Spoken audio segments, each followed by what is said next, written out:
We're going to have a powerful, radical, deeply transformative full moon in Gemini coming up on the 27th of November. It is chock full of depth and intensity. And we're going to talk about how it ties into events in June of 2023 in your life and in the world as well, and how this may actually be fulfilling a longer story, something that was percolating in your life over the last 6 months. We're going to go also in the beginning of this recording and talk about mundane astrology. That's going to be about maybe 10, 15 minutes about the world as it applies to this full moon in Gemini on the 27th of November. Please listen to that portion because I'll talk about the trans-Neptunian Admetos that's in the mix, the asteroid Gonggong, the deep water serpent, the asteroid Volcano. We're going to be bringing all these elements into the story today. So if you want to listen to the beginning, then you'll know how those things apply to your sign as well. Listen for your sun, moon, and rising sign. The rising sign is the most accurate, in my humble opinion. Then you can listen for sun and moon as well. You be the judge. If you're new to my channel, welcome. My name's Lori Lothian. I am a Western tropical zodiac astrologer. I use whole sign houses. I suggest you give that a try as well. I am also totally into the 24,000 named minor asteroids as well as the fixed stars. We'll be talking about the fixed star Mirfak today as it applies to this particular lunation. It's a very powerful placement because it's a part of Perseus, the constellation of Perseus, who slays the Medusa's head. We've got some real depth and content to talk about this star in relationship to the world events, particularly war. So if you're into mundane astrology, stay tuned for the beginning for that. And please try to stand in there for a little longer and we'll do your sign as well.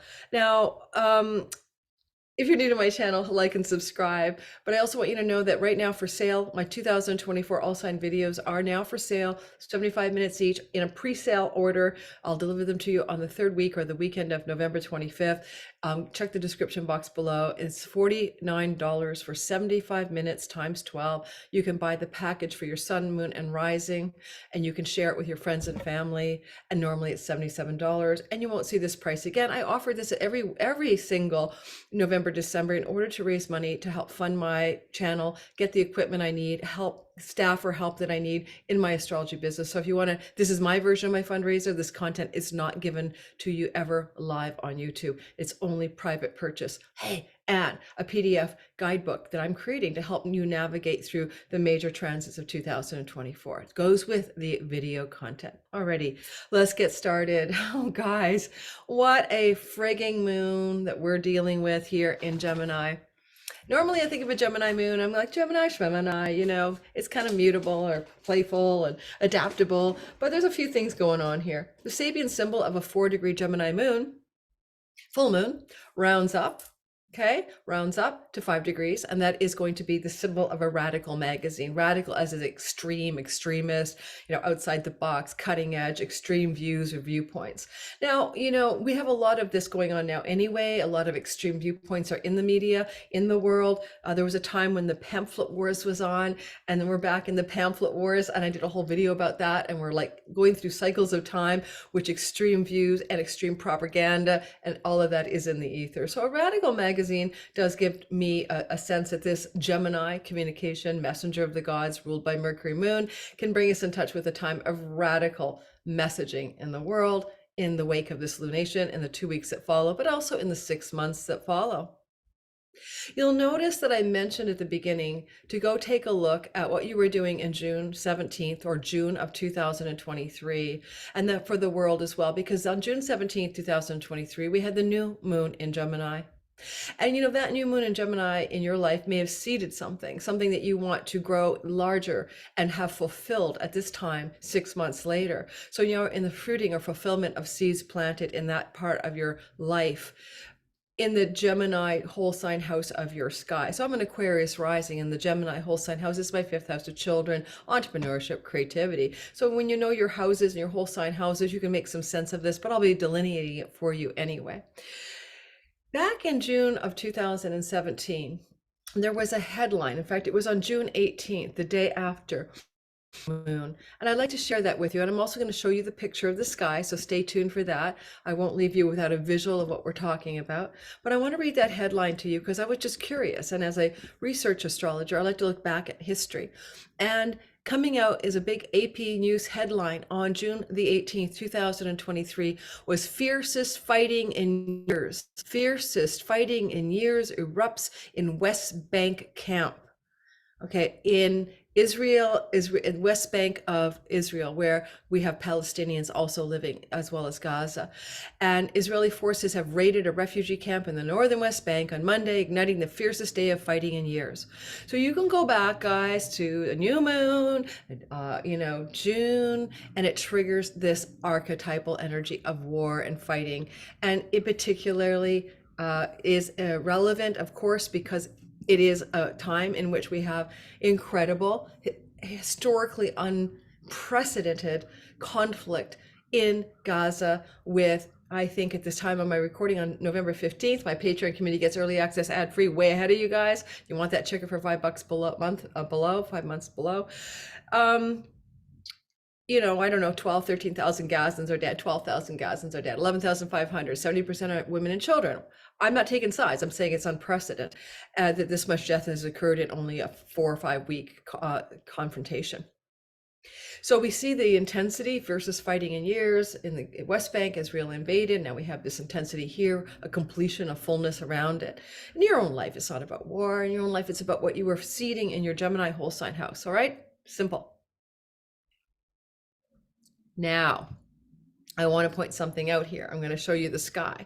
We're going to talk about a bit of the sky together. It's going to be somewhat unfamiliar to many of you because I'm adding a trans-Neptunian and some asteroids, so I'll explain those to you.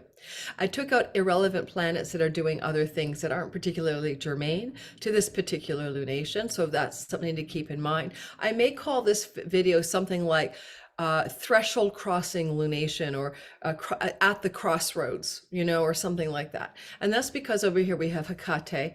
She's like a mother maiden crone, witchy, archetypal, feminine goddess. And she held a key in her hand and she helped people when they came to the crossroads, thresholds, doorways of change.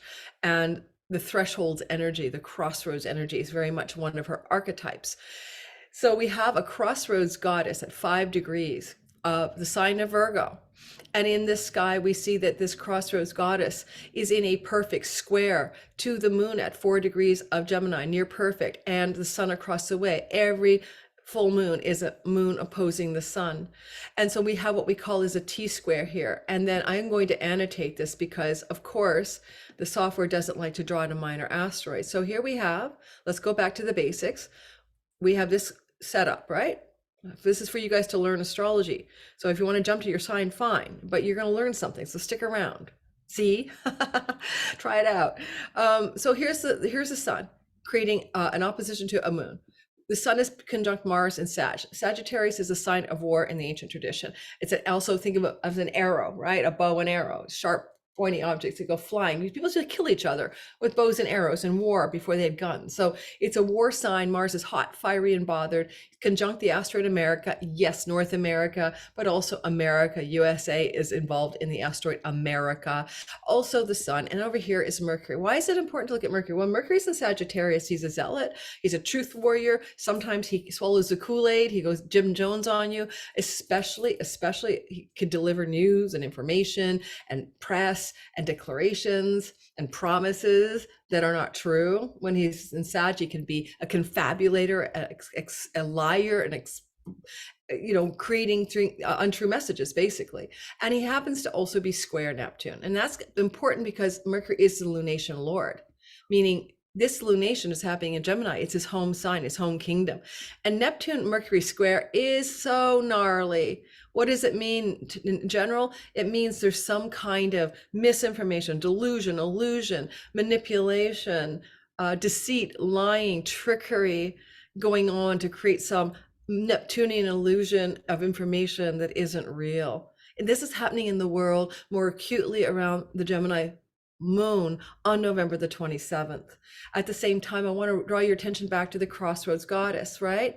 I wanted to point out that she's sitting here at 5 degrees of the sign of Virgo, and she creates in this way a square, T-square it's called, okay? a T-square to the moon. But as you might notice with my terrible drawing by hand on my trackpad, is that we have a grand cross in the sky. Now, a grand cross is like a make or break. It's like a crucifixion. It's like an intense amount of intense energy of conflict and dispute or disagreement or tension of opposites as well, needing to be reconciled within a big box called a grand square.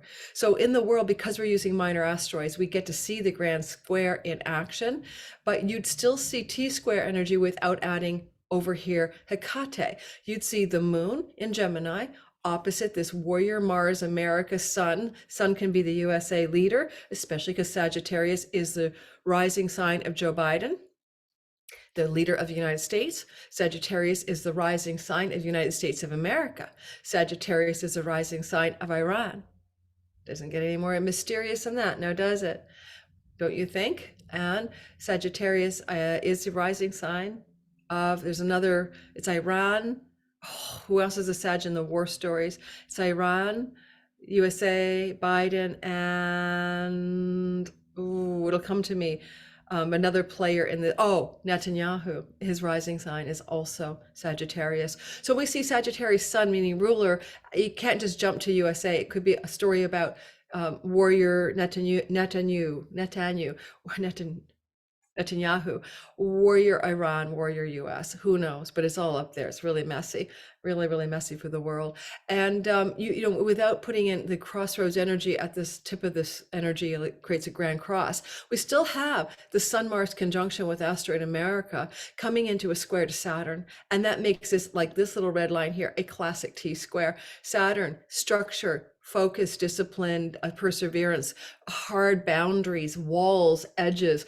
As Saturn moves into Pisces over the next 2.5, 3 years, we're going to see a lot of stuff to do with refugees, land, borders, walls, walling things in, because Pisces is the underprivileged and displaced, right? And as the Gazans are displaced, and they are literally pushed up against the ocean and they have to go down to Egypt because there's no other way where to go, the Rafah crossing.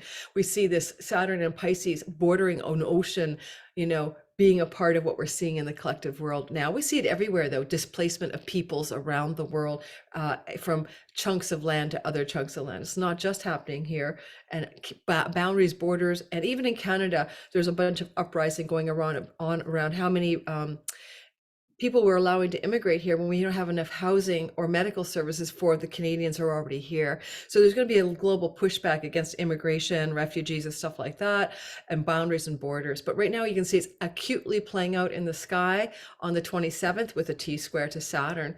And Saturn and Neptune together are hardship with water. I'm fully expecting from the new moon in Scorpio, as well as the Cazimi there behind us with Mars and the Sun in Scorpio, extreme weather events, floods, dams bursting, tsunamis, earthquakes, volcanoes, that kind of thing. But as it impacts water, Saturn, Neptune, water hardship, right? Water problems, water constraint, water hardship, Saturn, Neptune in Pisces. Where do we see water hardship? The Gazans don't have fresh drinking water. They're trying to boil water from the ocean. They're showering in salt water. They're having a water crisis because the borders are closed and they're not getting the support they need. So we can literally look at water hardship playing out in the Israeli-Palestinian conflict right now. Well, I also want to bring your attention, therefore, to a couple of other asteroids. Let's talk about Admetos. He's right here with the moon, and there's the star Mirfak right next to it. Now, let's go first of all with Mirfak. Mirfak is like in the waist of the constellation Perseus, which is the rescuing hero, right? A soldier archetype, a hero archetype. He's known for having slayed the head of the Medusa, which is the Algol star, which sits at 27 Taurus in Western Tropical Zodiac, in his hand. But I want to read something to you about this star. I find it very fascinating. Not the star, Mirfak itself is called the one who helps, but rather where the star Mirfak is placed, because it is conjunct the moon. So if you don't mind me just reading a little bit to you, because you guys know I'm not a astrologer who reads on her channel, but just bear with me. I'm going to stop the annotation first, right? And clear it so that I can do what I want to do here. I'm stuck in annotation mode. Uh-oh, please tell me my laptop's not going to freeze on me. And clear those annotations, trash bin. So what I want to do is I want to share something with you. I don't want to annotate anymore. Why is it doing that? Excuse me, everybody. Okay, so now I'm back to my normal cursor. So I'm reading a little bit here from a lovely resource I do enjoy. If you ever want to get a quick and dirty on the fixed stars and stuff, go check out the Astrology King, Jamie Partridge. He's got a lot of data he's collected. He's got a wonderful website. So that's the Astrology King, and Jamie Partridge is the astrologer who created that incredibly good resource. So he's talking about some content to do with the Perseus constellation. And here we have set before us a mighty man called in Hebrew Peretz, from which we have the Greek Perses or Perseus, Roman. Okay, so keep that in mind, right? There's this history of this is the great hero constellation. And we do see the star in the waist is called Mirfak, which means who helps, or is connected to the idea of help, according to this write-up. And he also points out that in his left hand, Perseus carries a head, which by perversion the Greeks called the head of Medusa, being ignorant that its Hebrew root meant trodden underfoot. It's also called Rosh Satan, Hebrew, the head of the adversary, and Al-Onay in Arabic, or Al Ghul, the evil spirit. Now, I just bringing that up because you can't talk about a star called Mirfak it was a part of the constellation of Perseus, and I believe it might be the elbow of Perseus against his waist. You can't talk about a star without looking at the larger constellation meaning and the stories involved in that. So the beheading of Medusa, a Gorgon, she was a rape victim. And she was raped and she was turned into a monster by the gods, and then her head was cut off by the rescuing hero. I mean, every which way you cut this one, she got a bum deal, right? The victim got turned into the monster who got then beheaded. And when you look at it as the head of the adversary, the Hebrew Rosh Satan, Hebrew, the head of the adversary, you can look, there's a war, and the head of the adversary are the Gazan people by the standards of Israel, who are the ones actually, who are bombing them. I know there was a lot of stories about beheaded babies, which turns out no longer to be true, and sometimes is still espoused by people, but there were not apparently beheaded babies. And I mentioned that a magazine in Israel did some research, and so far has only been able to uncover one deceased infant under a year age from the incursion of October the 7th. Okay, yes, there were some teenagers killed, but the infant story, so multiple beheaded babies, doesn't seem to be true. It was a rumor that went out of control. So I want you to remember, don't forget, we have this kind of misinformation, this Mercury square Neptune. So expect maybe, I'm not taking sides, I'm just doing astrology, some more stories that you should be suspicious of and don't take for granted. Now, I think I'm having internet issues. I can see that. My recording is stopping and starting. I'm going to pause. I'm going to check that I've got a nice clean router signal. Give me a minute. Let's see how I do, because I'm not sure if it's an internet issue or there's something going on with my computer, but if I keep freezing like this, I don't know what I'm going to do to finish my recording. I'm using the Zoom app as a recording device. Okay, so you get the idea. Don't believe stories in the news cycle. Don't believe things at face value that are occurring around the 27th of November, maybe add 3 days before and after. It's a quagmire, and I doubt anything you hear, or I hear, or we are told is going to be particularly authentically true. So be cautious with that. Mars in Sagittarius is not the guy to check out the details. He can run with the story and then later on give a retraction, and then it's too late because everyone remembers the original story. You won't believe how many people do not know that Joe Biden never did see the beheaded babies, okay? That now turns out to be untrue, but most people don't realize that. Joe said he did. Turns out they had to retract that after he said it. So let's move on again, back to the picture of the sky. I'd like you to see it. Don't forget to hit the like button, subscribe. We'll get to your sign, I promise. I do promise that. So here we have again the sky. This is Admetos. This is Mirfak. That's a part of that rescuing hero, the head of the adversary, the intensity of all of that. Corpses and rotting bodies is a part of Algol, and Algol is a part of the whole Perseus constellation. Keep it in mind. We've got rotting bodies and corpses. Right now in Palestine, they had to do a open air, mass grave for hundreds of rotting bodies outside the El Shifa hospital. It's devastating to throw people's bodies into a group mass grave. It's really going to probably end up being a shrine or a site of some remembrance because of that. If the Palestinian people are even allowed to stay in Palestine or Gaza. So here we have Admetos. Admetos. He's a trans-Neptunian planet. I want to say over here we have Gonggong. He's the Chinese water serpent that caused like catastrophic floods and difficulties and like destroyed the world. I think that that's definitely a memory of an asteroid that hit the Earth and caused the Younger Dryas period of reglaciation. But that asteroid Gonggong is about climate catastrophes or general catastrophes that are causing destruction at a high global mass level, as well as Volcano. He is the husband, is an asteroid placement, the husband of Venus. He was a forge smith of the gods, the armorer of the gods. He made the weapons for the gods. He also just means like rage and volcanic energy. But when I think about this Volcano, the armorer of the gods, conjunct Gonggong, and I also see Saturn in Pisces, constriction, constraint, the Grim Reaper. I'm worried about nuclear exchange. I'm worried about somewhere, somehow, Iran, Israel, somebody, one of the subs, United States got a nuclear sub headed to or already off the coast of Israel, Gaza. I'm just worried. Like it's like somebody can lob something radioactive, right? I don't want to be right. I do not want this to happen. I'm concerned, especially given Mars and Scorpio as a new moon and a Cazimi. Scorpio is poison, the poison of the stinger of the tail of the scorpion tail is poisonous, right? So what's more poison than radiation? So I'm worried about some kind of weapon, armor of the gods, held in the hands of those in authority, near water, Pisces, near an ocean, near a shore, right? And then the spin cycle. Say something does go off, say a nuclear exchange happens or a nuclear device is detonated. The spin cycle will be blaming who really did it, like the Nord Stream pipeline. Now everyone knows the Nord Stream pipeline was blown up by the United States. Okay, or the United States was complicit in the destruction of the Nord Stream pipeline with maybe Ukrainians. That's the latest news. It doesn't really matter. Blaming Russia for blowing up its own pipeline, which gives it money from Germany and other places that use that gas, is like ridiculous, right?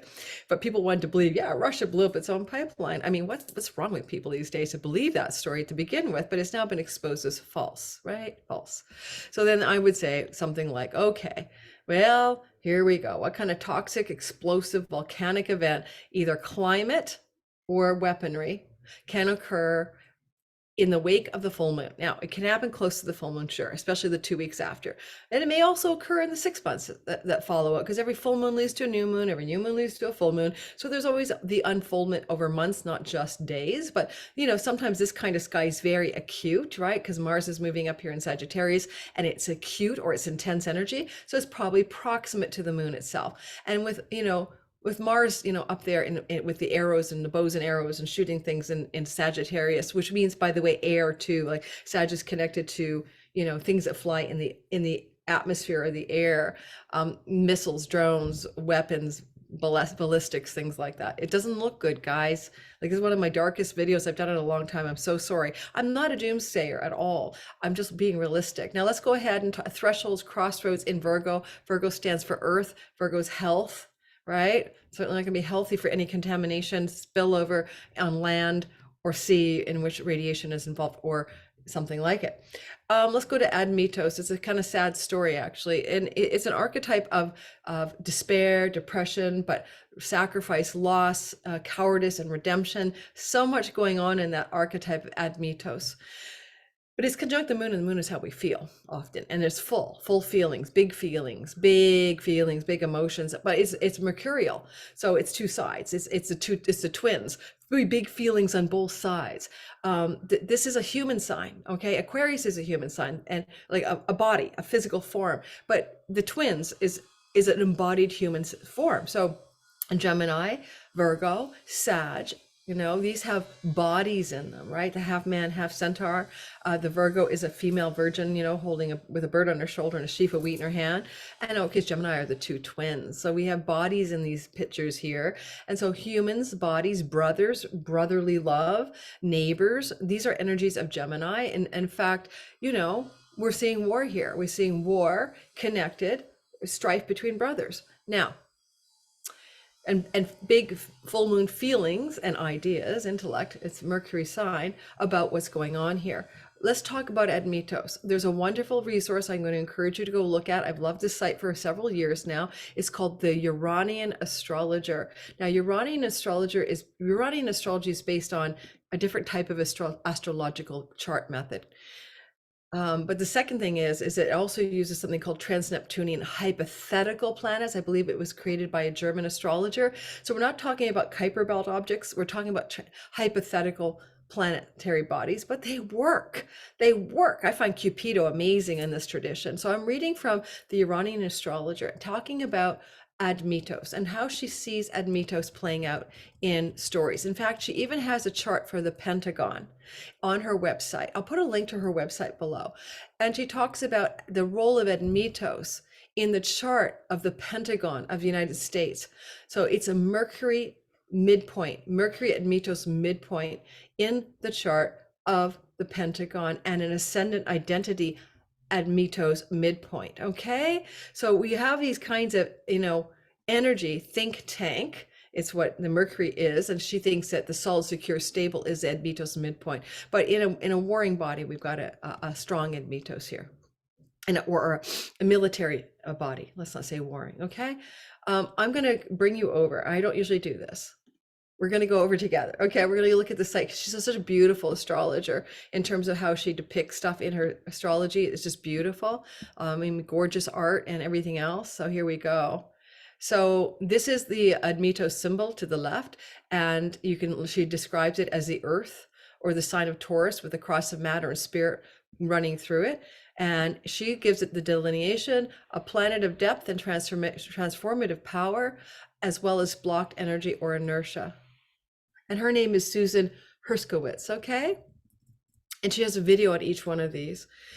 So in Greek mythology, he was a benevolent ruler, and he was getting old and almost dying, and he was given an offer by Apollon to avert his death in Hades if someone was willing to take his place, but no one wanted to do it. And his wife, the mother of his children, was sacrificed. I don't remember who told the wife that she had to go to Hades to save or prolong the king and her husband's life, but she did do it. He was really depressed about it. He really got bummed out, missed his wife, felt really awful. Finally, the gods favored him and brought her back to him, but he was always cold, distant, and super chill around her, even as he recovered the love of his life, okay? So it's about depression and heavyweight things in our lives. She says Admetos arises from all that is weighty, literally and figuratively. Whether it touches it, whatever it touches, it brings into the depth. It brings into the depth and can have great transformative power, a stabilizing effect, but can also block what it touches, creating obstacles and inertia.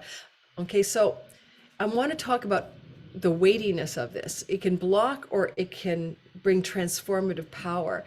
And Admetos is conjunct the moon, which is conjunct Mirfak, a part of that adversary's head, Algol, in the warrior's hand, right? Remembering that if we go with the Medusa myth, Medusa was a victim of rape, and yet she was turned into a monster for it.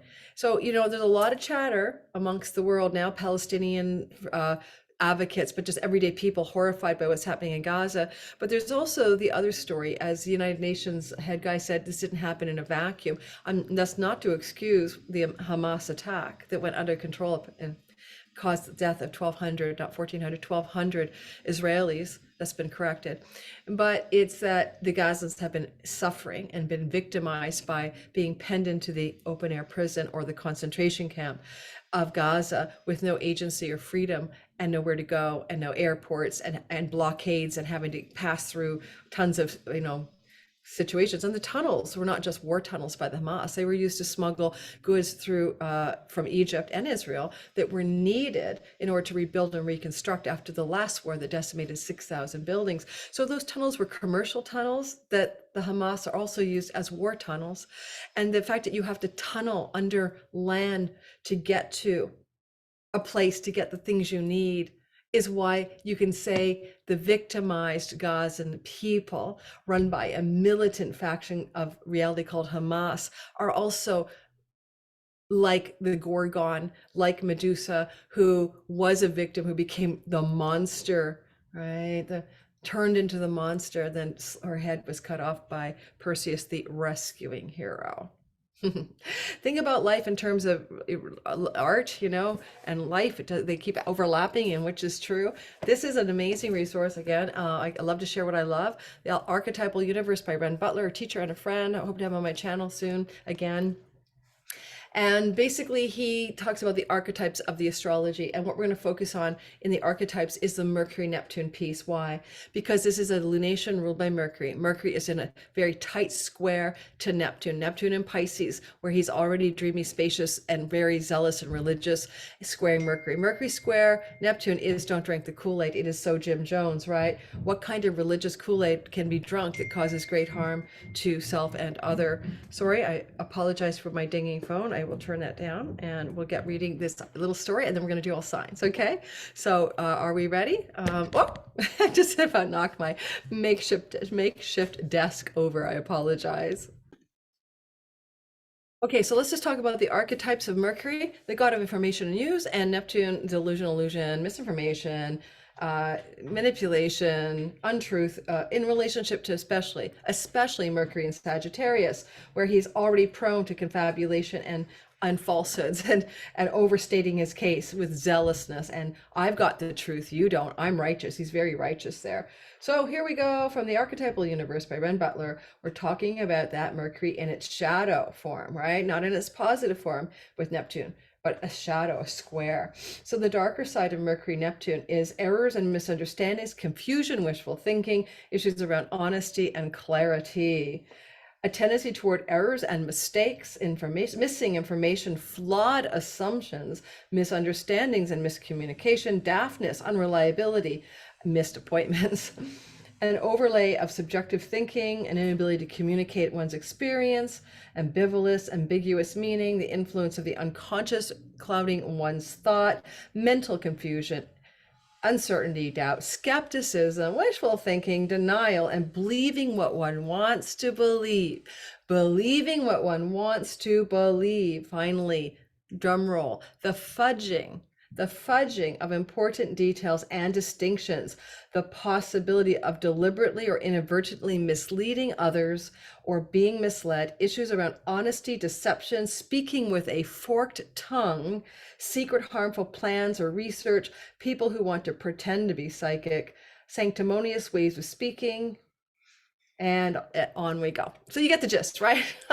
Wait till those news headlines hit us. Do not believe the headlines. Do not believe the headlines. Alrighty. It's not like you can trust anything that comes out of the news around November 27th, give or take a couple of days before and up to 2 weeks after. So I'm going to now go ahead and do all signs. Believe me, it's not that bad. There is a thresholds goddess here, and her name is Hekate. We're going to talk about what turning point threshold you're at in your life as you face a clearing of confusion, a decision or a need to take action. Mars on the sun, reflected by the moon. Take an action or a stance or a decision in your Gemini part of your sky. It's seated, something you did last June, and it may have a thresholds energy, a crossroads point in the Virgo part of your sky where the decision can be outpictured. So that's where we're going for your sign. It's not bad. It's not about war. It's about turning points, thresholds, crossroads, actions, decision making in your Gemini part of your story, and connected in some turning point way to the Virgo part of your story.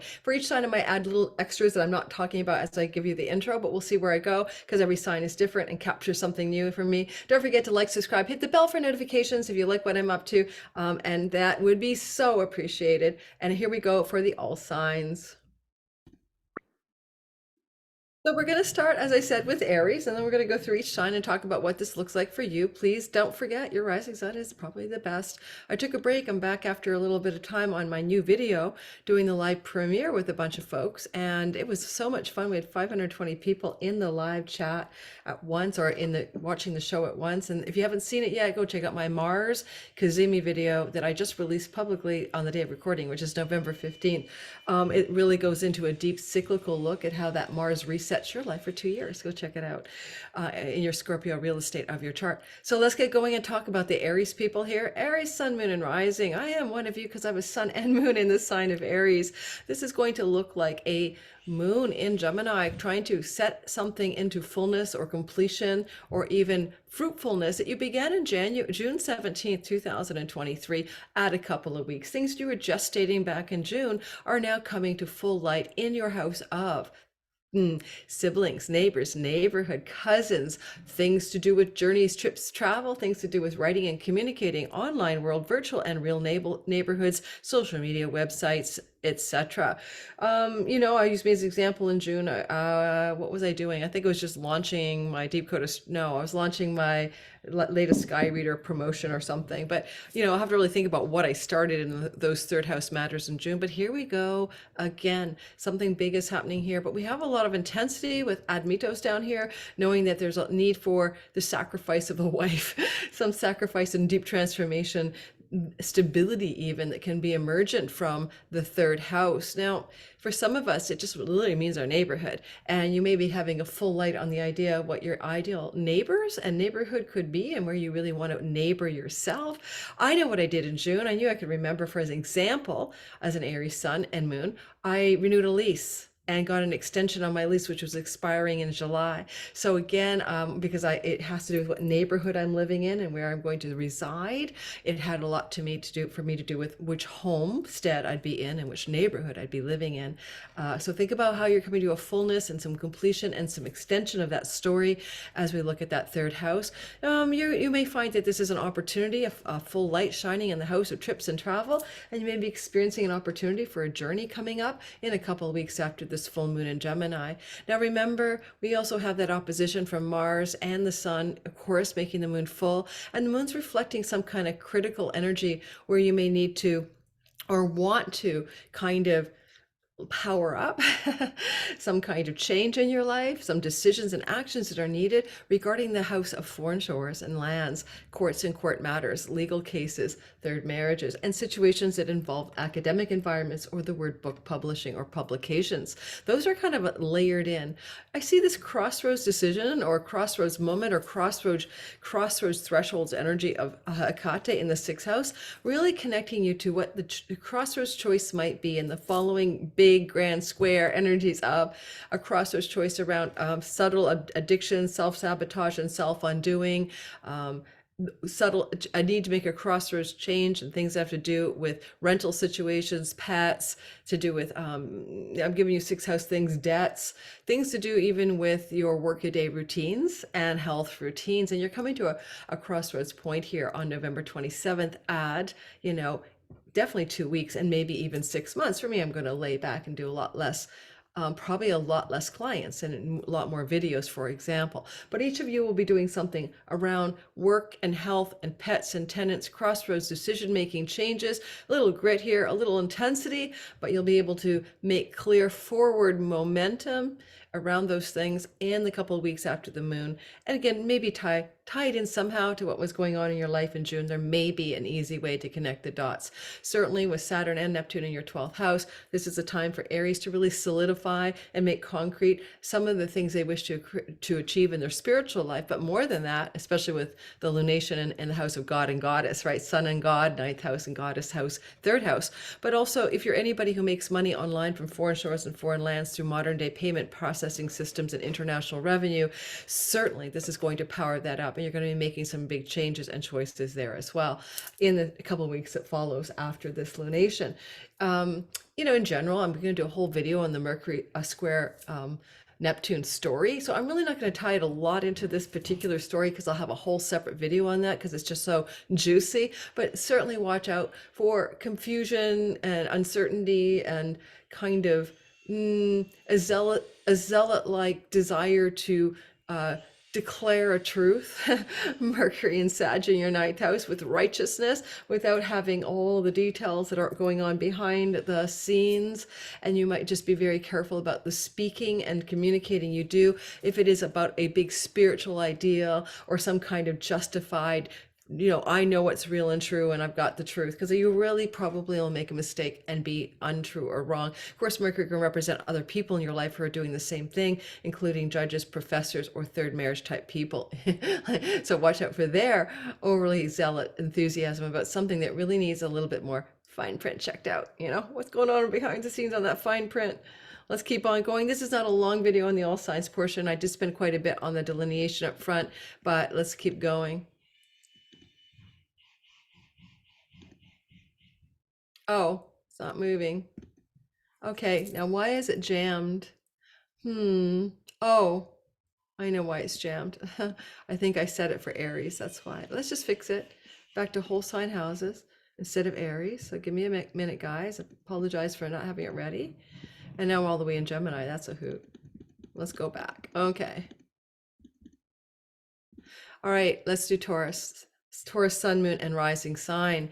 So we have a full moon that's taking cue from something going on in June, maybe June 17th, in your life. And you may have planted some seeds in the last 2 weeks of June that are now coming to fullness in the part of your chart, this Gemini, which is your money house. These are jobs. My daughter was applying for and got a new job, I believe, and she's a Taurus sun. So things you were doing with your money regarding earnings and paycheck and resources and possessions and the way you generate money or sources of income, that was really a beginning in June, and now we're having a full light here. Now we do have some various factors like Mirfak here, that sort of very intense star, but it is a helper star in the constellation of Perseus, and we also have Admetos, where something can feel heavy, depressing, and difficult. So you may have to deal with some kind of heavy and depressing and difficult or sacrificial thing. What do you need to sacrifice here in order to get something that is really what you want in the house and work and money story? And it may take a couple of weeks to show you what it is, or may take a few months, because it's going to be a 6-month and a 2-week narrative after the November 27th new moon. Excuse me that I'm not on the 27th. That's because I progressed the chart. Let's move it back ahead by a day, and at least put us on the real day of the actual thing. Sorry, it's not letting me do it. So we'll just go with this. I know it's going to jam a few of you up, but really the moon is over here in Gemini.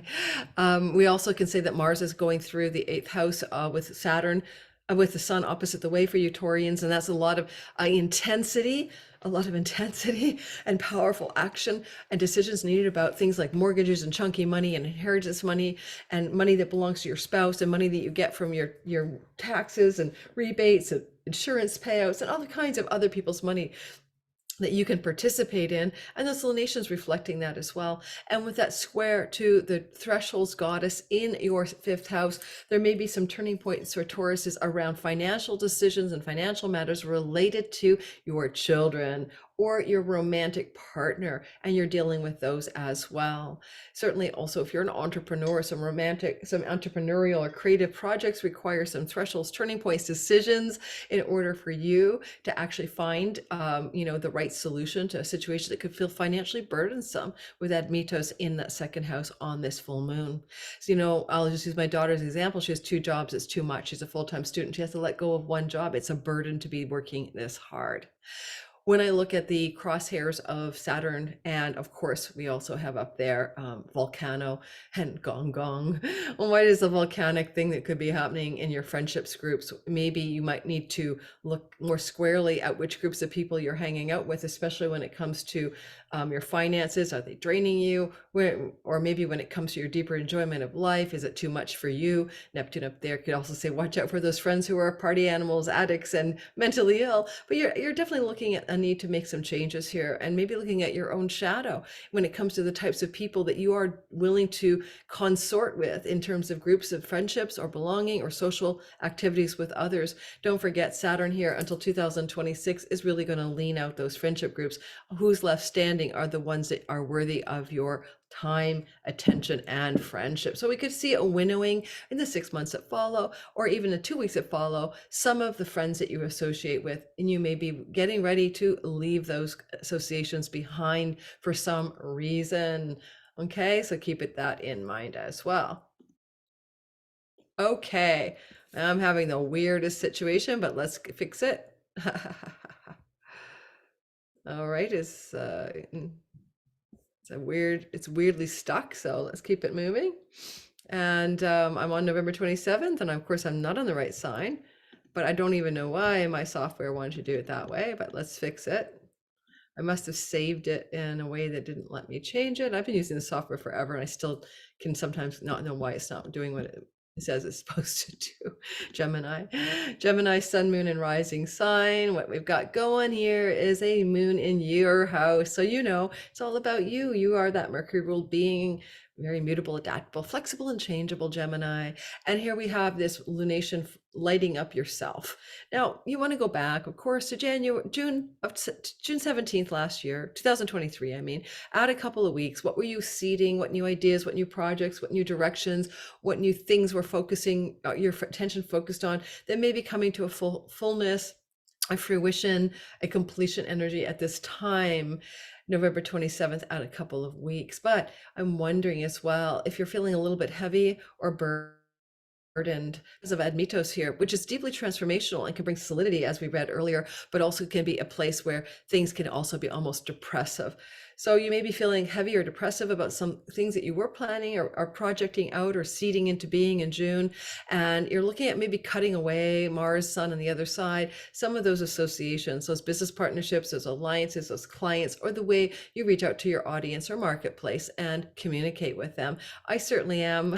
I'm a progressed Gemini sun and I'm a content machine, but something's going to give when it comes to that client stuff. It's probably client readings. I prefer actually these days doing YouTube videos. Also, the other idea here is that Mercury square Neptune that's going on here for the Geminis. I just want to touch base on that. That's not you being the zealot with speech that isn't, necessarily accurate. That's somebody else. That's a house of significant others. Be very circumspect about people who want to partner with you in business or even in love, and really look carefully, especially in business, if that is something that you really want to be a part of, because there may be some oversell going on and you need to definitely check the fine print. As we move into the square to the thresholds goddess in the fourth house, you're kind of like, what is this crossroads choice you're making around things that you do in and from your home, or to do with breaking free of childhood patterns or childhood codes of imprints that don't serve you, maybe breaking free of a particular home or homestead. Maybe around November 27th, that 2 weeks, there's going to be changes in the home that you're choosing because you're at a crossroads moment in the 2 weeks that follow November 26th. At the top of the sky, we have Saturn conjunct Gonggong and Volcano, which is indeed volcanic. So what kind of explosive, intense energies may be happening in your career and reputation space, creating a grand cross that is causing thresholds, crossroads moments in and from your home life, domestic life versus career life, and critical turning point energy. This is a big deal for you, Geminis. It's really rattling you across the angles of houses 1, 4, 7, and 10. Now, because Saturn is a big, slow guy up there and finally moving direct after November 4th, you know which direction you need to move in your career and reputation. That's not an issue. You're becoming quite certain where it's supposed to go. But look for some eruptive, sudden, intense energies that kick in all at once November 27th, add 2 weeks, and then you'll get a bigger sense of what this change is going to be asking of you. Certainly, though, it is full light in the house of you and you're able to see inside of yourself, and others can see you as well. You're shining quite brightly right now.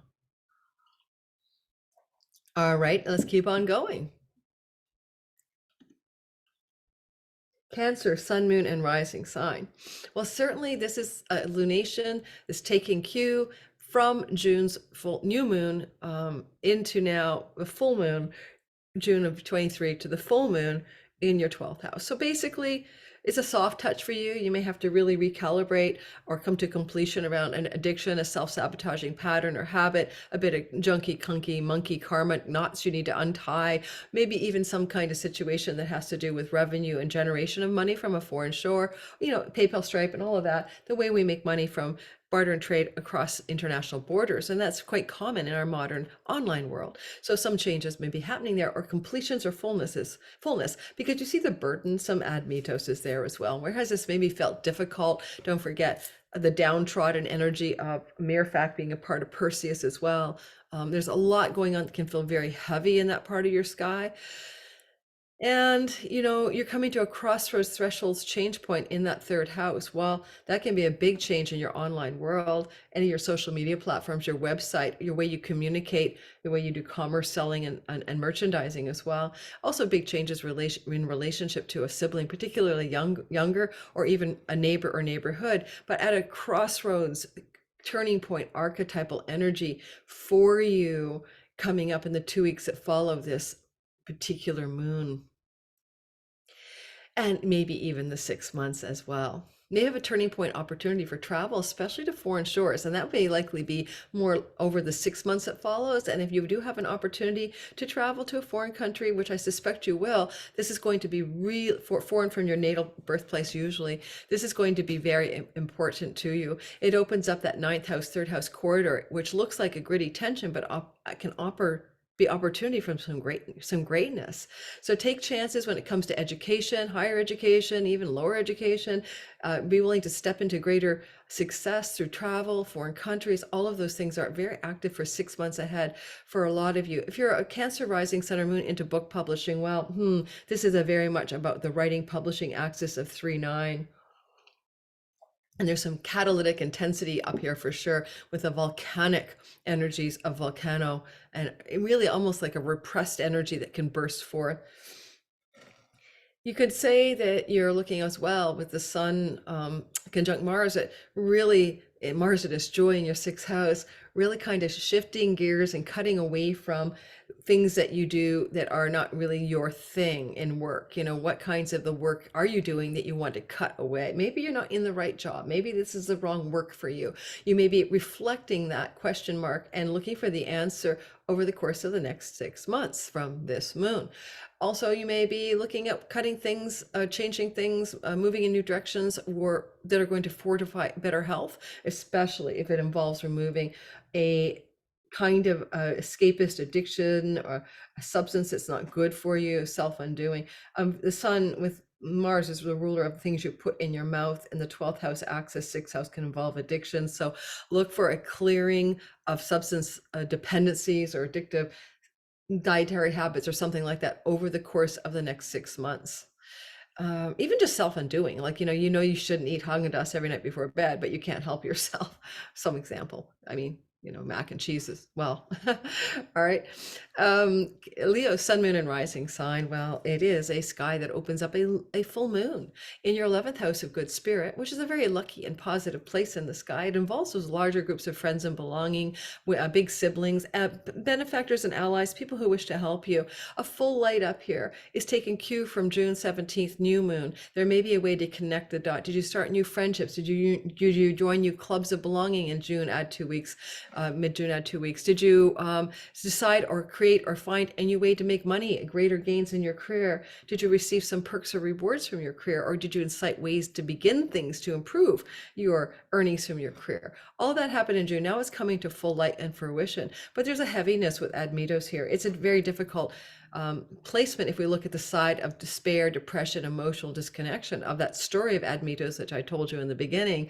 And he's up here too. And it could be there is a burdensome friendship that needs to be you need to put a spotlight on that friend, or that intensity with an elder sibling, or that intensity with a group of belonging that is feeling like heavy, burdensome, and really not right for you. I think I see a rabbit in the grass outside. If that thing hops, I know that's what I'm looking at, but I'm not sure what I'm looking at. I would also suggest that you can end up here completing or ending a particular friendship. It might be time to let that person go. So there's a lot of excitement about making some changes in your sexuality, romantic life, entrepreneurship. It's that Mars Sun stuff down in the 5th house. So you could be really excited about a new entrepreneurial or creative direction you wish to take, exiting, cutting, severing a dating or a romantic type of relationship. I'm staying at a place that's on a private airfield. Sorry about that noise. And then also, if that's true, what is this threshold crossroads decision you're making from the 2nd house? Hekate gets in the mix here. She's standing at a threshold. She has the key to something new. Well, this is definitely possibly a money story as well, because, well, I normally don't go fifth house money other than speculation and money luck. I do look at the 11th house as career gain. So you're making some changes in the money and earnings story, like a new job, a new career direction, a new earnings path in the course of the 6 months after this, but it's still something that's fulfilling something that began in June. So look at your earnings and your gains from your career and ask yourself what the change is. Technically, the whole axis is pretty well the axis of money, houses 11, 5, 8, and 2. So there's a lot going on in that grand cross. You could be definitely looking at some unexpected volcanic eruption regarding money with your spouse, money from a family member that you like, inheritance stuff. Money, volcanic money eruptions coming from mostly like, it could quite possibly, Saturn rules your marriage house and he's in the eighth, be discontent and disagreements really large November 21st at 2 weeks or 6 months with your significant other in business and love and the joint resources you share, and some significant turbulence here to be looked at closely, right? But the full moon is really owning that 11th house. Watch out, of course, for Mercury. It could be one of your children, could be a romantic partner, telling you something that's like full of truth in their mind and they're full of zealot righteousness about it. But it could be about financial as well. So don't, with that Neptune square. So be careful that you're not drinking the Kool-Aid about one of your kids or a lover tells you about their money story. I'd be doubly checking in that. I'd be looking at it, a little side eye look and go, are you sure you're telling me the truth? Because you can get some lies about money things with your children, especially owed money debts. If your children owe you money, you owe them money. Just watch out for things to do with that, or the lover story and their finances. Now, we're not necessarily talking marriage partner, but it can be too. But your romantic partner and untruths about finances could be in the lineup November 27th at a couple weeks. So watch for that. Yeah, don't take it at surface value. All right. You are a Virgo, sun, moon, and rising sign. This is going to be June 17th, add 2 weeks, go back. What were you inciting, seeding in your career space? What new beginnings were happening here? Daughter started a new job, got a new job. She's a Virgo rising. So it makes sense to me to say, what did she seed back in June, July? It was a new job. Now here we go, fullness, completion. Full moons can be endings as much as fullness and fruition, kind of like something filling out and bearing fruit. So there's a whole connection to the work, career, reputation space for you in this full moon. But we have burdensome energy up here as well with Admetos, who gets very depressed and chronically cold-hearted in his story. So you may be finding this is an oppressive and depressive and difficult place right now, and something has to give. My daughter, I already mentioned 2 jobs, she's going to quit one of them.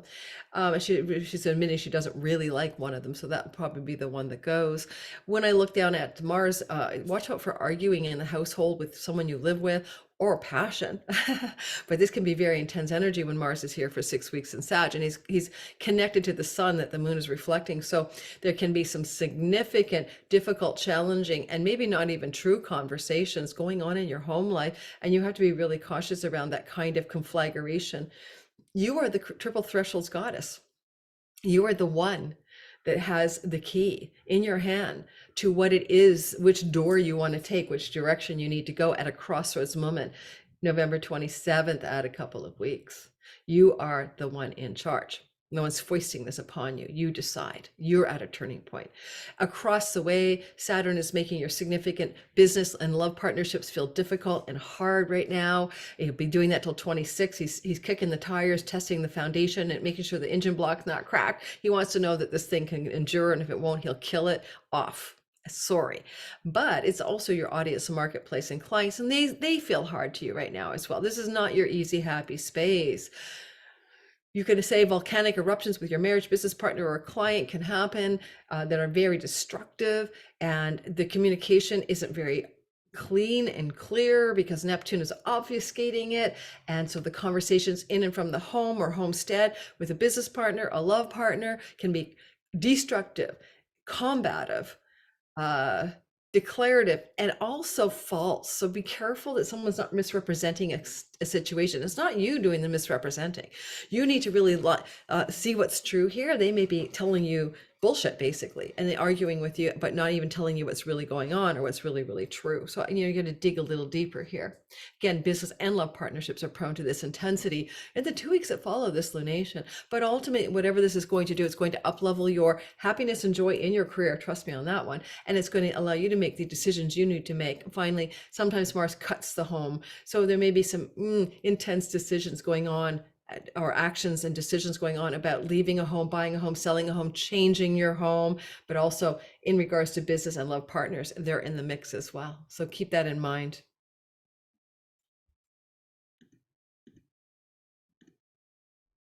Libra, sun, moon, and rising sign. It is a moon that started in June of 2023 and is coming to fullness now. And this fullness here is you are looking to amplify and light up the ninth house of God. And the ninth house of God can be your academic environment, foreign lands, pilgrimages, travel, foreigners. Yes, it could be book publishing as well, publications.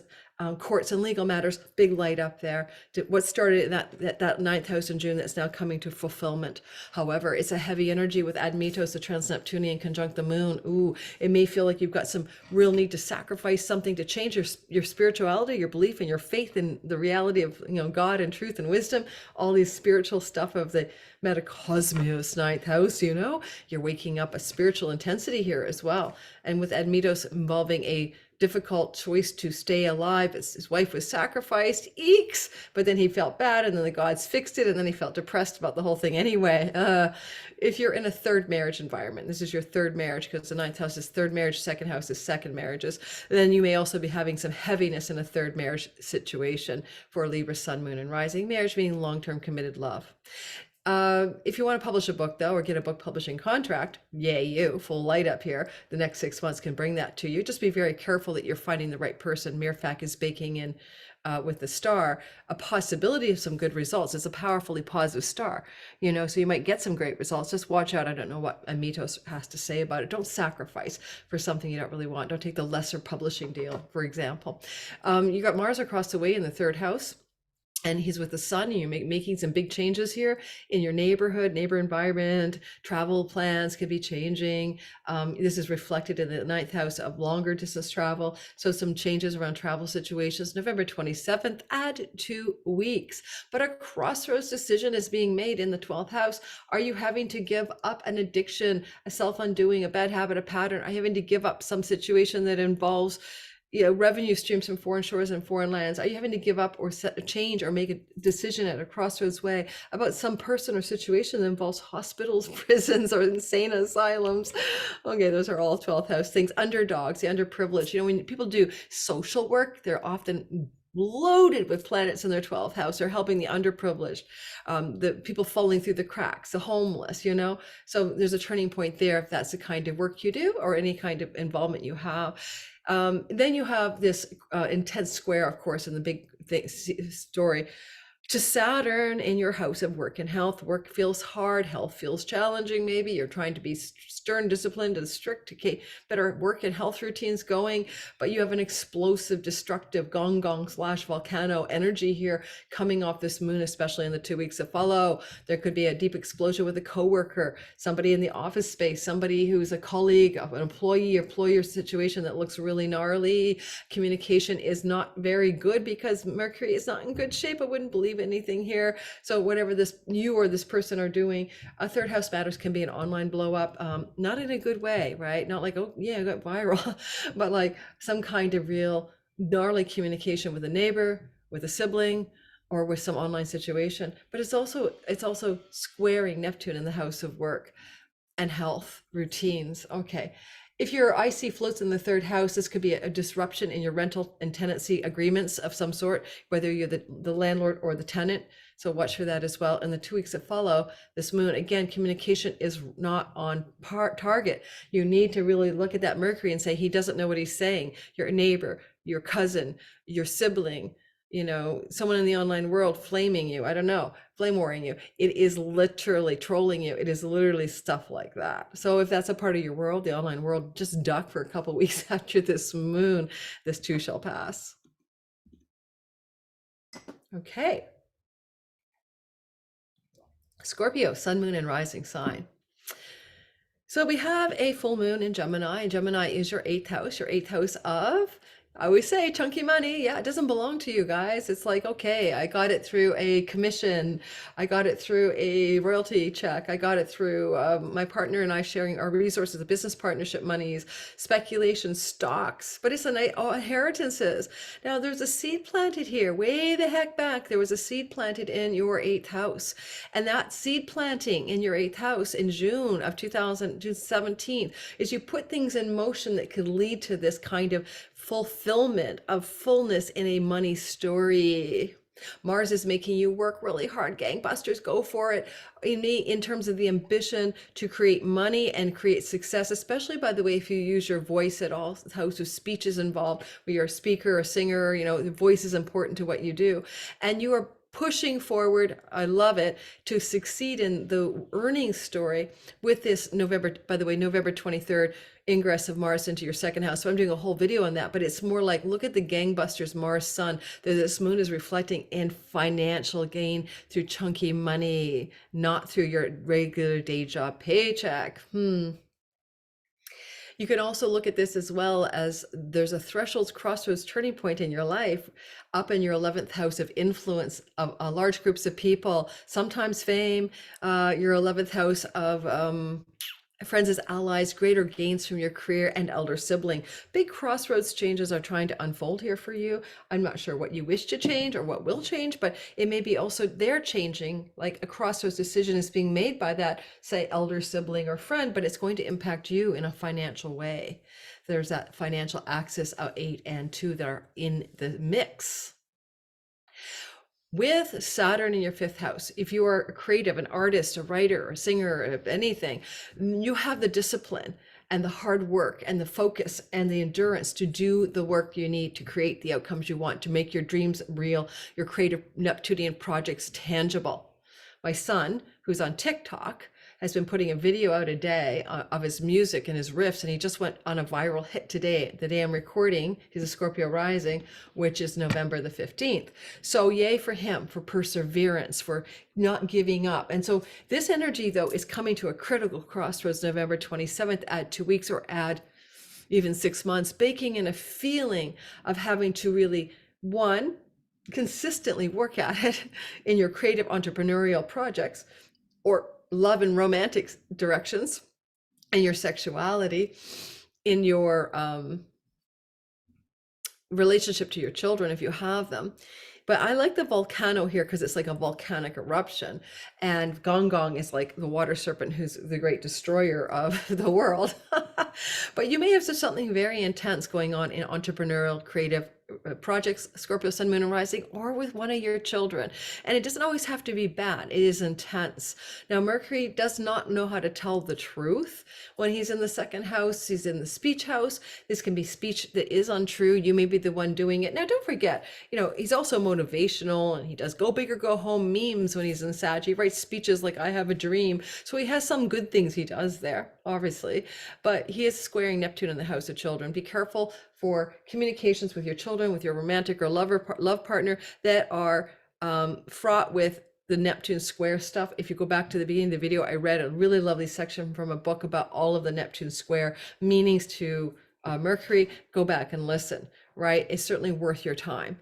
So this can be definitely, though, watch for those conversations with your kids or with your lover that can be blown out of proportion and maybe misrepresent something. It wouldn't be a good time to buy a speculative stock in this T-square. Do not let someone convince you that you're going to buy, some altcoin that no one's heard of and put all your money in it because it looks dangerous right now with this T-square involving the 8th house, 5th house axis.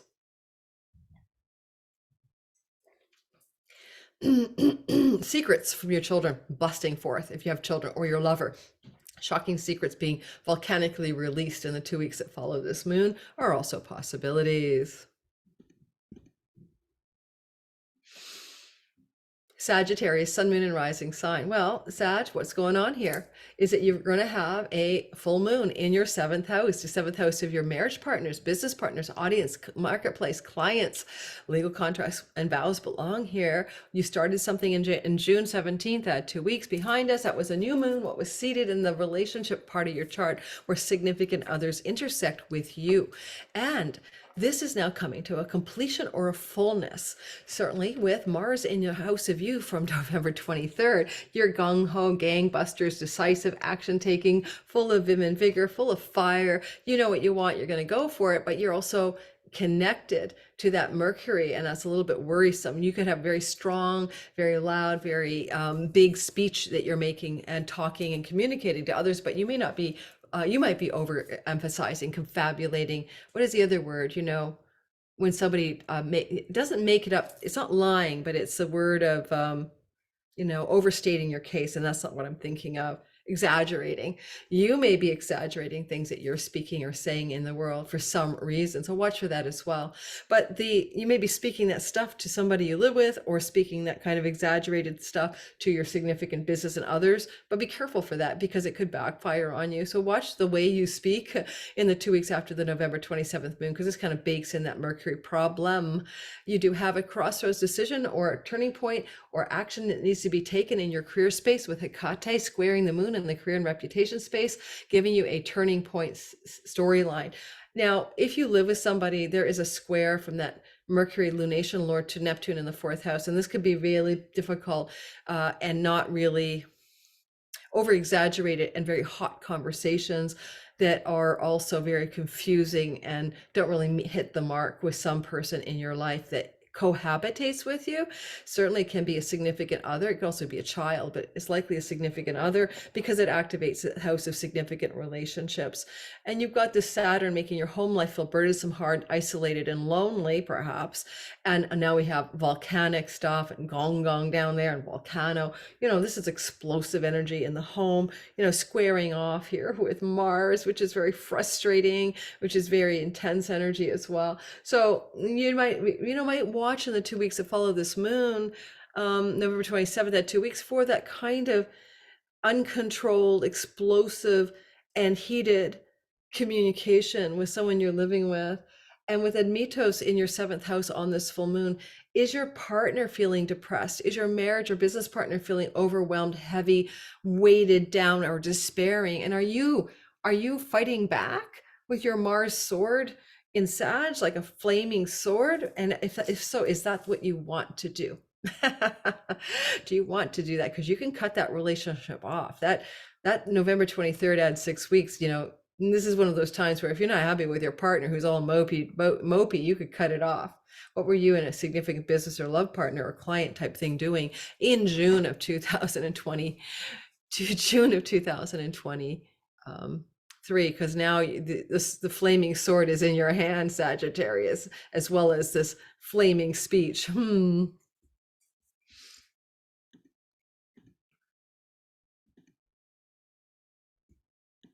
One more thing, reputation is your 10th house. I'm married, I'm single, I'm divorced, I'm widowed.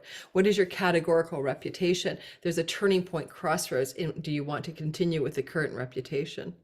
All right, Capricorn, sun, moon, and rising sign. Go back to June 17th. You started something new in your sixth house of work, pets, tenancies, debts, health routines, work routines, office space, coworkers, colleagues. Yeah, that's your sixth house. And you began some new stuff there back in the month of June.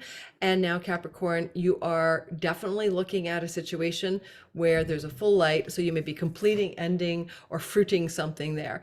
With Admetos, there's heaviness here. There's intensity, but don't forget the main story is the guy got really depressed. So, you know, you made some sacrifices. They didn't work for you. You tried to redeem them, and now you're depressed in your health, work, pets, rental situations, debt situations. These are heavy places for you. It is also a karmic debt house, not just real life debt where you borrow money or someone owes you money. And that can feel really heavy too, this kind of sense of some kind of karmic owingness that you have going on in your life. Sorry guys, I'm a little itchy right now. Yeah, and across the way, Mars is like kind of cut, severing, and karma, bad habits, self-undoing addictions, things that you're falling away from yourself, so to speak, because of the 12th house stuff. But the 12th house is foreign lands, foreign travels, foreign shores, and certainly Mars loves to travel. And over the 6 weeks that he's in your 12th house, I bet you'll do some foreign travel.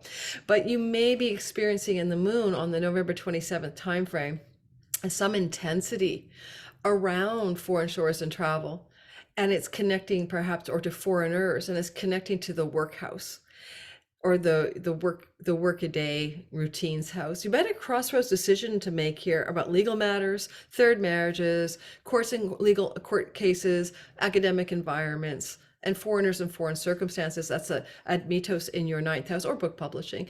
And so, not Admetos, I'm sorry. I apologize. That's Hekate at 5 degrees of Virgo in your ninth house. So some turning point decisions in the couple of weeks that follow this moon for sure will be happening here. Even visas and passports and that kind of weird stuff, bureaucracies around travel can be ninth house matters. Down at the very bottom of the chart, and lawyers, turning point decisions coming through the sky that involve lawyers. Mars is involved. He is the ruler of your house of friends, elder siblings, benefactors. So there may be that kind of person involved behind the scenes. 12th house matters. The third house is where Saturn is making life a little hard with siblings, with relationships to cousins or neighbors, or you just feel kind of burdened around travel, or burdened or difficult circumstances around your online world or your neighborhood, your writing projects, your online projects as well. So you've got a heavy duty persistence and endurance here, and you want to make some dreams come true in your third house around the neighborhoods. But look at that explosive volcano and Gonggong energy. Well, certainly at a very, one of your neighbors could have an eruption. Maybe they're going to, do something crazy. Maybe there's going to be a big disruption in your neighborhood or your online world, or travel plans, like erupting in unexpected ways, or, volcanic ways. Mercury in the 12th house is often a dream messenger. So really pay attention to your dreams. He is squaring Neptune, who's also about visionary experiences. And you may have some really powerful inner experiences from the house of the goddess to the house of, your psyche, the 12th house, and your soul. And maybe you're going to have some very revealing dreams. This is one of the few cases where I like the Mercury and Sag square Neptune. So pay attention in the 2 weeks, Capricorn, to the kinds of deep, inspired, righteous, religious, zealotry type of dreams, but they might have a good point. And you may have to say, wow, it could be like an inspired dream about a writing project, an inspired nocturnal dream about a situation for travel, or something like that.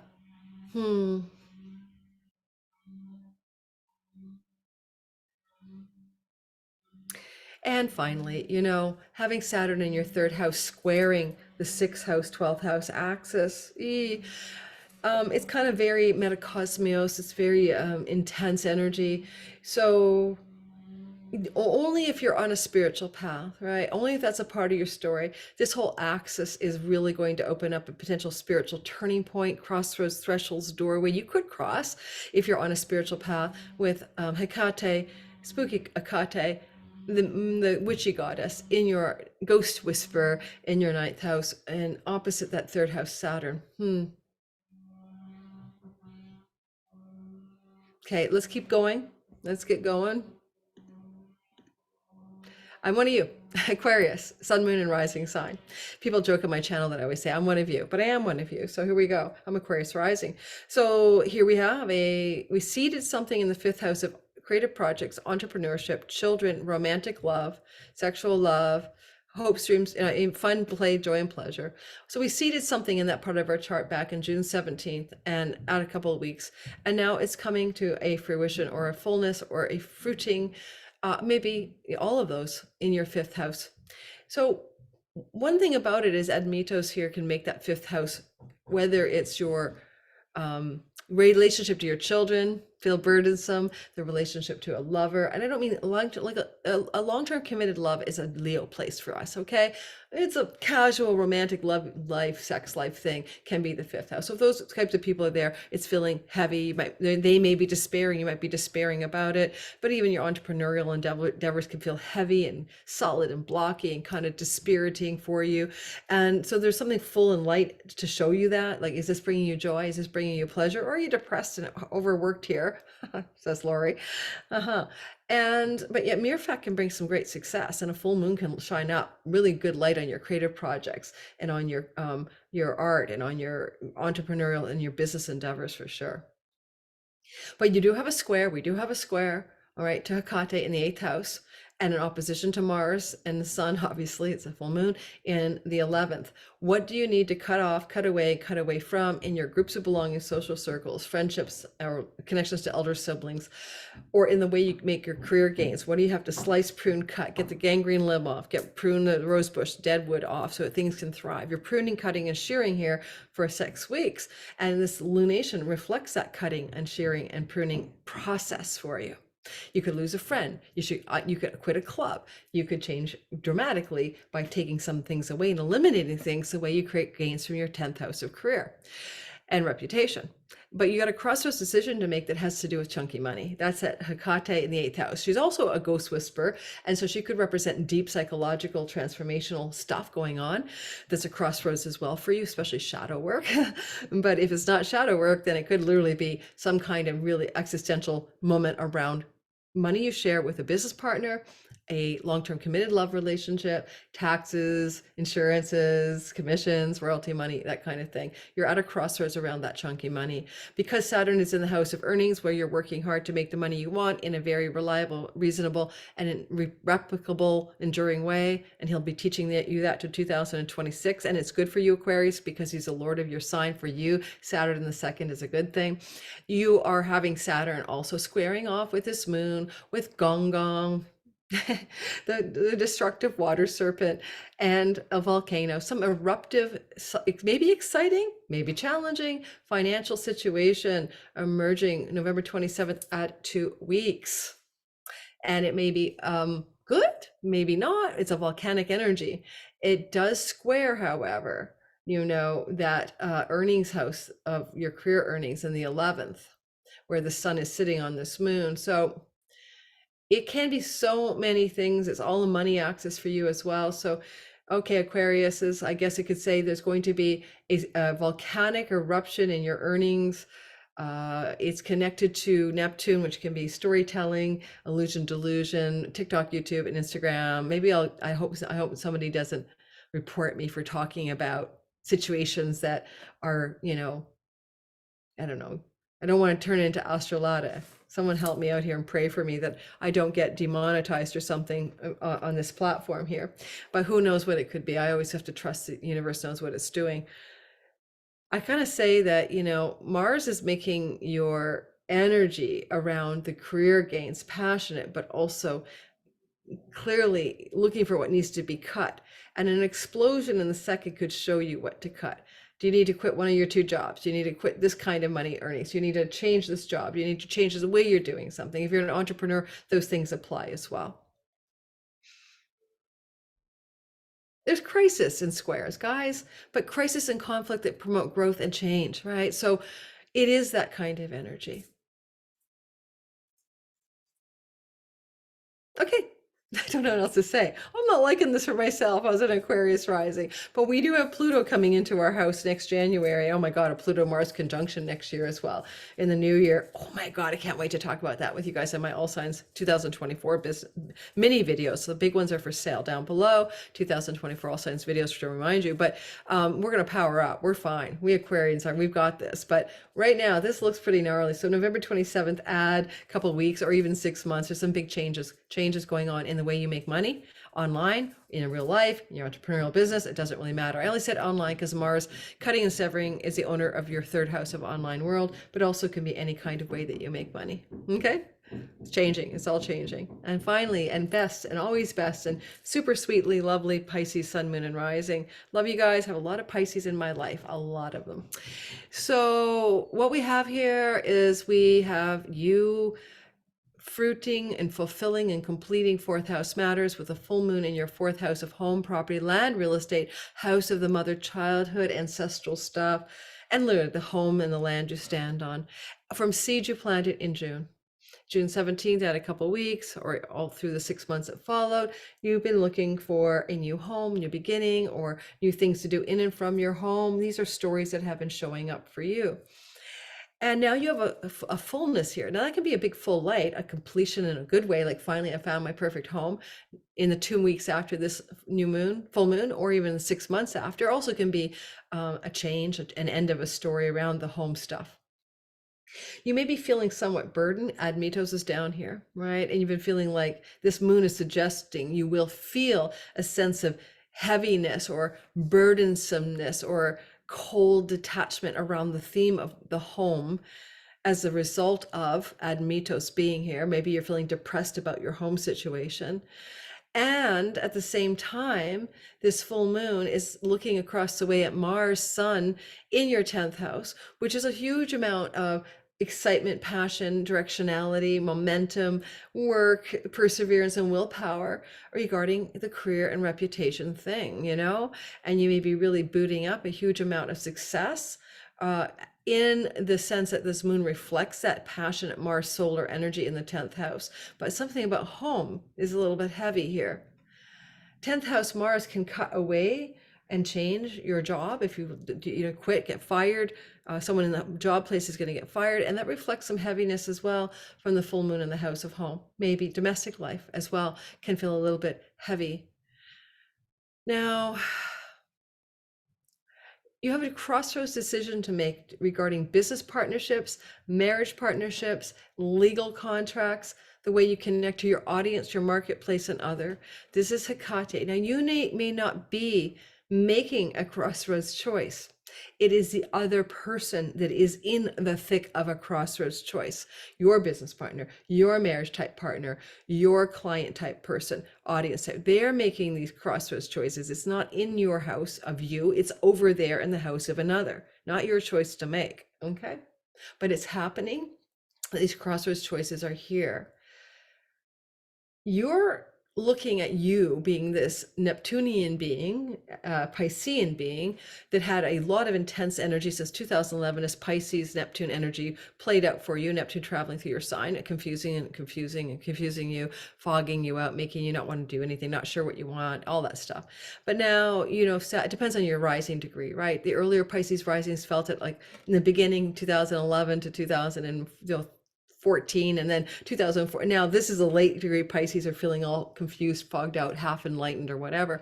And so this is an energy though with this Neptune in the house of you. This is you being Neptunian, you being Saturnian, trying to be realistic, but also you being explosive, especially with anger. Volcano is explosive rage or anger, but like a volcano bursting out, and Gonggong, very destructive. You've got explosive anger, maybe some sense of destruction, frustration, squaring Mars. They could explode toward the audience, marketplace, and significant others in your life, right? And can dramatically explode regarding your nest, your home, and where you want to be. So you could have an explosive outburst around somebody you live with or situations in the home.